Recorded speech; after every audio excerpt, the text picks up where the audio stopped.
gravando. Pode nos contar um pouco sobre você?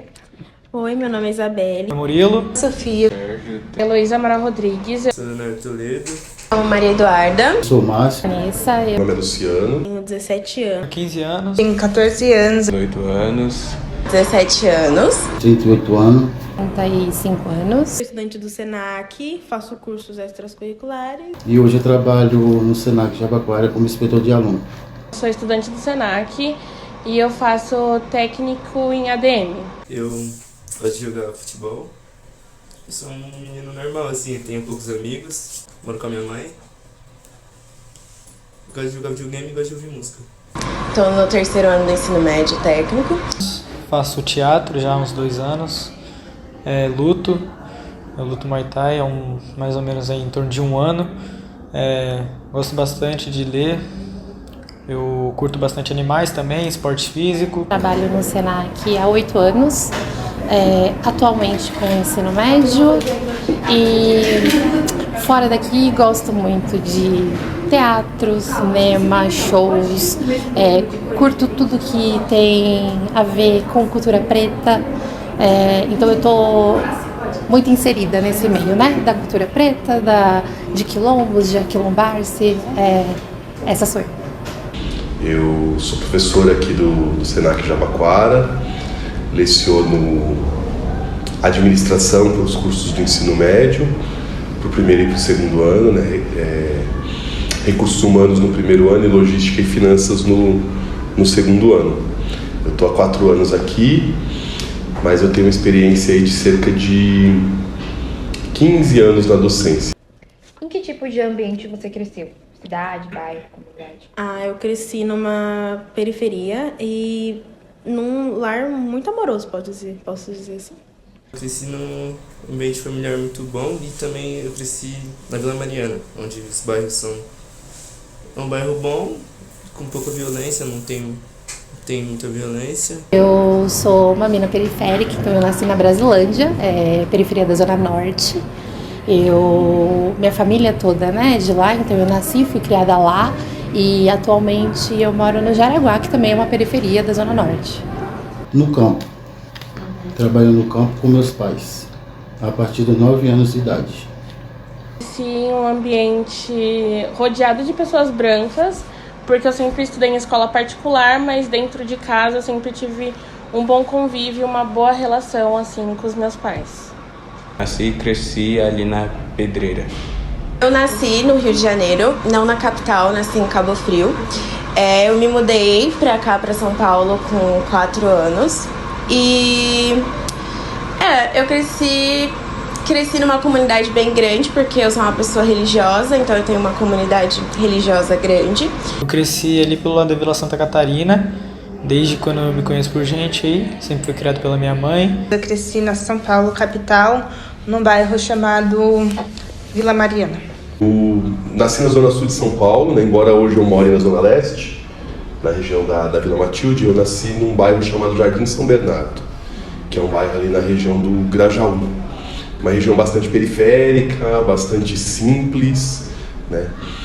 Em que a gente tem, assim, muitos problemas do ponto de vista estrutural, a gente pode dizer, né? Dificuldade de acesso à escola de qualidade, à saúde. Na época da minha infância e adolescência, a gente tinha dificuldade com o transporte público, entre outros fatores. Esse é o lugar que eu nasci e passei a minha adolescência. Você se considera uma pessoa negra? Sim, eu me considero uma pessoa negra. Considero negro, sim. Sim. Sim, me considero uma mulher preta. Sim. Me considero. Eu me considero uma pessoa negra. Considero, sim. Me considero de cor preta. Por quê? Eu me considero uma pessoa negra, primeiramente pela minha cor, mas não só por isso, pelas origens que minha família teve também. Que a minha avó, veio de Pernambuco, ela veio pra cá e ela sofreu muito preconceito pra estabelecer uma família aqui. Porque eu cresci num ambiente negro, querendo ou não. Minha família inteira é negra, então, como eu já cresci naquele lugar, pra mim sempre pareceu certo estar ali. Porque acho que meu tom de pele sempre vai ser a coisa que a pessoa sempre vai primeiramente ver em mim, sabe? Aí acho que isso é um uma coisa que sempre vai ter que ser focada em mim. Aí eu sempre vou me considerar negro. Porque, primeiro que não precisa nem dizer nada, né? Aí, segundo, porque eu acho que dentro de casa me mostraram o que é isso e, tipo, eu vendo a minha realidade com as pessoas que eu andava, as pessoas que estavam do meu lado, eu percebia que eu não era igual elas. Pela minha cor, pelos olhares, tudo envolve você se reconhecer como uma pessoa negra, tanto por característica ou você se sentir. Diante de toda uma sociedade mesmo, né? Diante de tudo que a gente vive, diante de tudo que nos é mostrado, apresentado e de tudo que é nos tirado também, reforça todo esse estigma de ser uma pessoa preta. Mas nem sempre foi assim.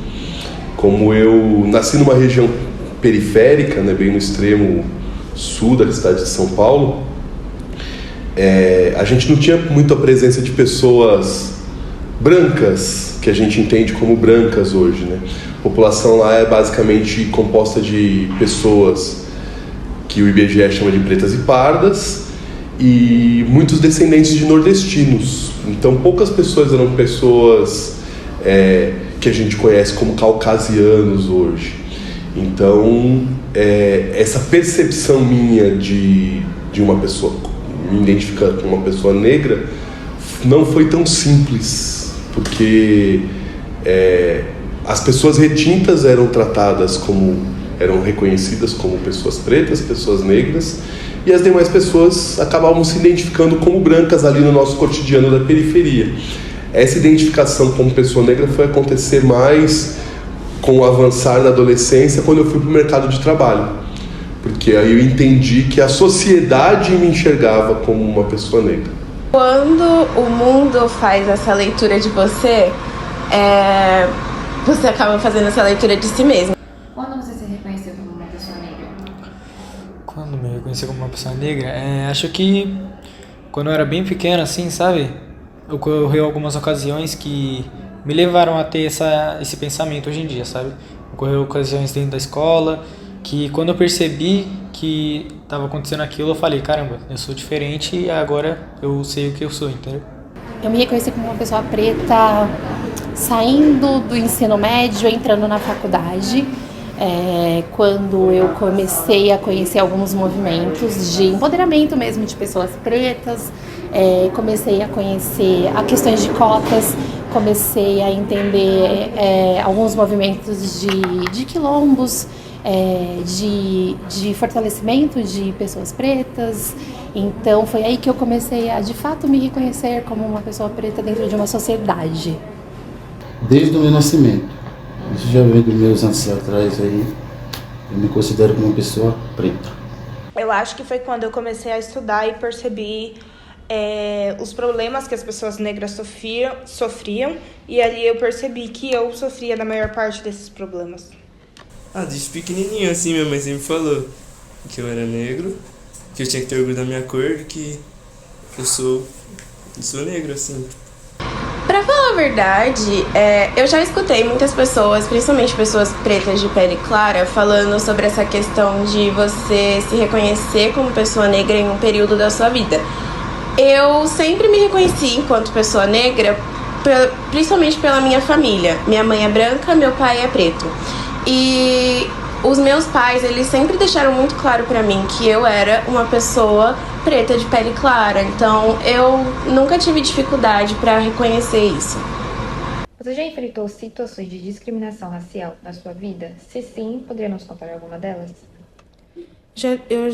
Uma vez, que eu me lembro assim de cabeça, uma vez, que foi quando eu tava no 5º ano e eu tinha um moleque muito bonito e um menino virou e falou assim, seu cabelo de palha. E isso mexeu muito comigo, tanto que depois de uns anos eu quis alisar meu cabelo e eu estraguei com ele. Eu tenho uma. É que quando eu tava indo no mercado, assim, aí eu entrei no mercado normal, eu peguei o cestinho, aí eu tenho o costume de deixar a sacola dentro do cestinho. Aí tudo bem, eu peguei as coisas normais, deixei a sacola tava dobrada, aí eu deixei tudo do lado da sacola. Aí quando eu fui passar no caixa, a moça do caixa pediu pra mim abrir a sacola pra ela ver você não tinha roubado nada, tipo, pelo simples fato. E também tem um segurança lá que sempre, tipo, fica perseguindo, assim, tipo, sendo que minha mãe já conversou com ele, tipo, mas... Hoje em dia, eu dou aula de inglês e eu passei por algumas situações bem chatas na escola que eu dou aula, porque a maioria dos meus alunos são brancos, a maioria dos alunos que fazem curso de inglês são brancos.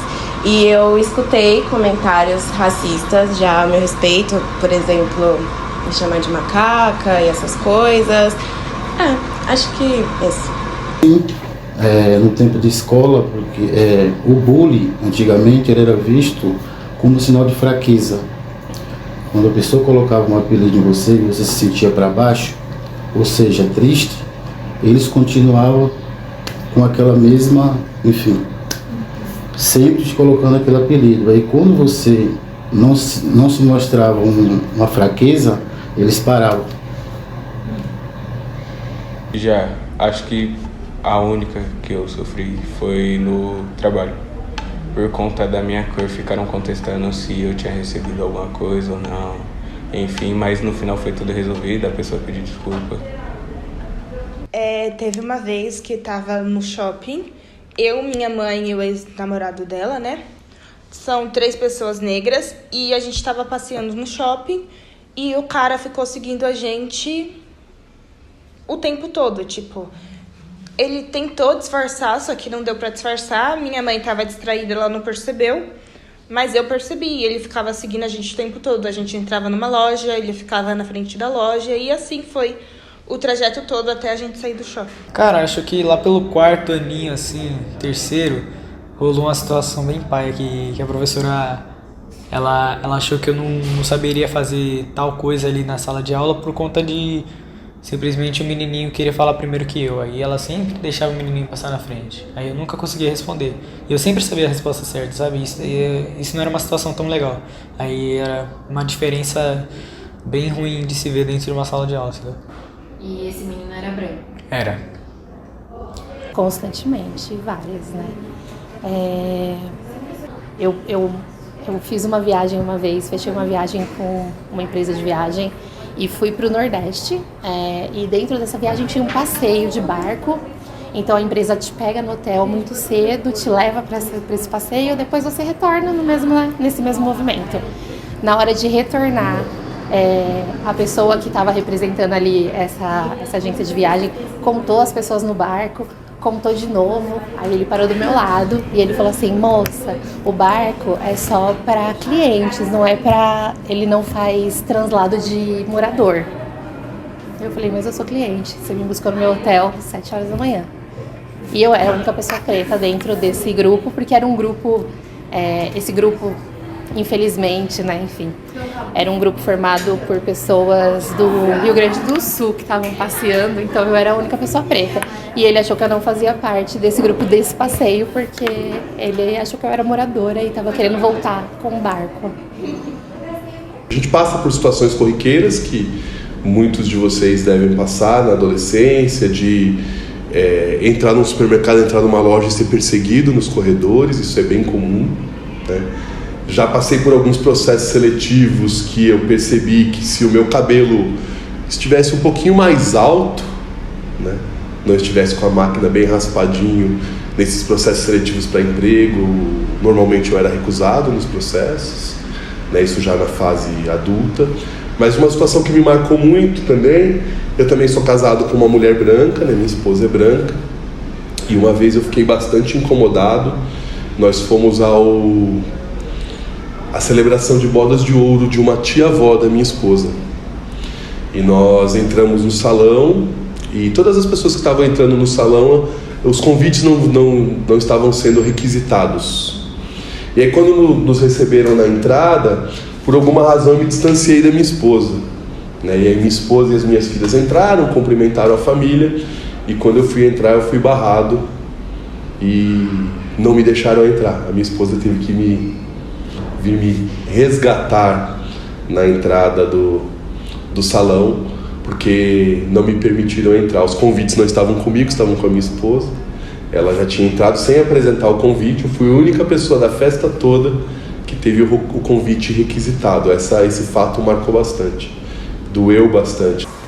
Eu já enfrentei, só que eu diria que como eu era muito nova, assim, vamos dizer, eu não reconheci isso. Eu só fui identificar o que acontecia depois de um bom tempo. Tipo, que nem já teve uma situação que eu tava na escola, eu tava entre amigos e alguns meninos fizeram umas brincadeiras e desafiaram um menino a, tipo, encostar no meu cabelo. Tipo, e ele falou assim, não, que não sei o quê, tipo, com nojo. E eu não entendi aquilo.